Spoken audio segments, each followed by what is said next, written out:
So, just playing funny faces to update some camera pictures here, right? I'm allowed to show that I'm a beautiful person. There's no sin and there's no crime. How do you say, in being beautiful, talented, and good in other areas? So, point is, we're allowed to be a little prideful sometimes, with modesty and humility in place. So, I like to do that. That's my thing. So, the third clip for today's section of the Smallville ReUnion movie, which really does exist, which really is finished being written in first draft and really has been finished being written in first draft since Canada Day of last year. So, really, I started writing this after I finished the trilogy in 2016, and it could have been finished within weeks or months of that same year. So, when Tom started going to Comic Cons altogether for the first time, with Michael coaxing him to do it. He could have been doing it with me beside him.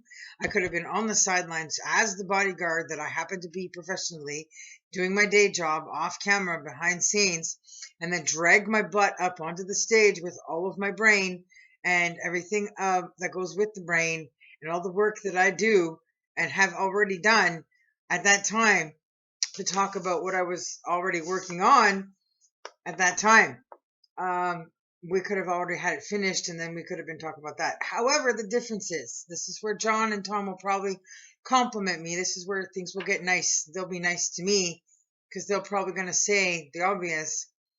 You wrote it all by yourself, every word of it.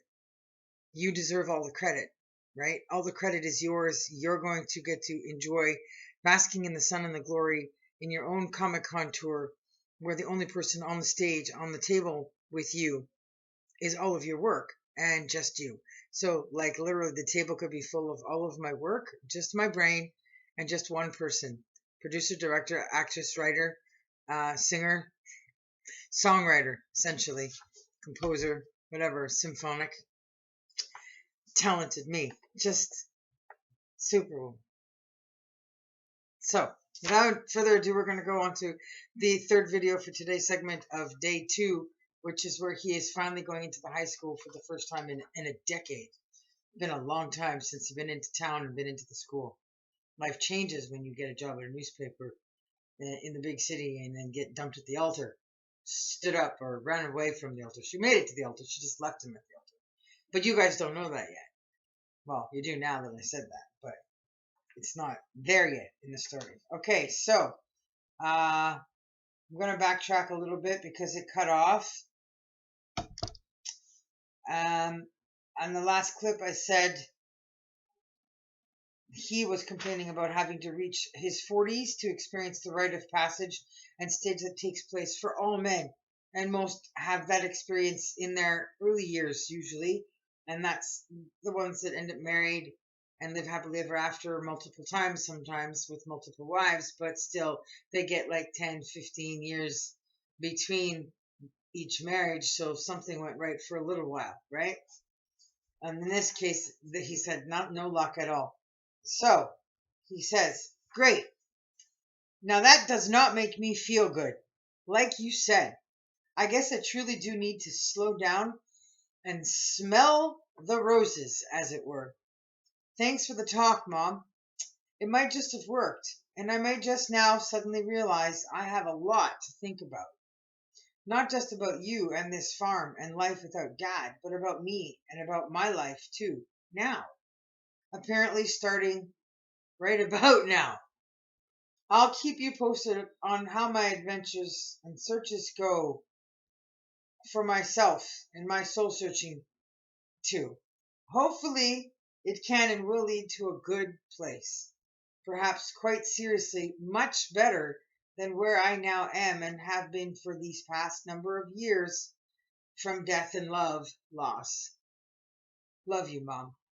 So he was very happy that she helped motivate or rearrange his thinking, and it sounds like he's finally at to a point where he's ready, moving forward from the loss.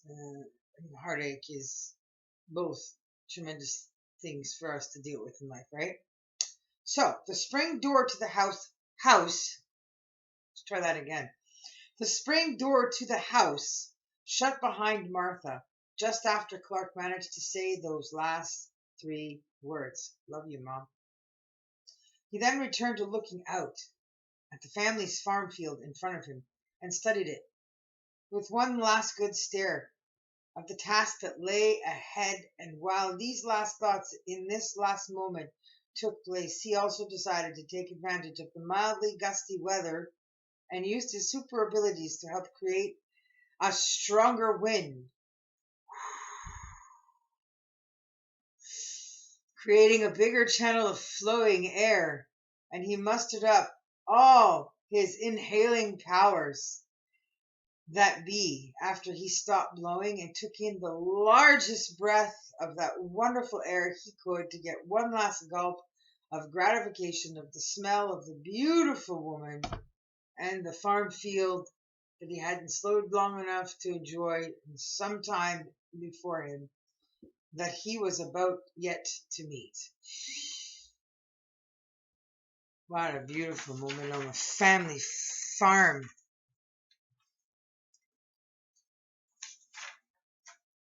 He sighed a woo under his breath about her when he was done and shook his head to try and shake it off of him and get the hairs that were standing up all over his body to go down. For that fateful and inevitable day was now upon him, and he must refocus his thoughts and energy on that task at hand.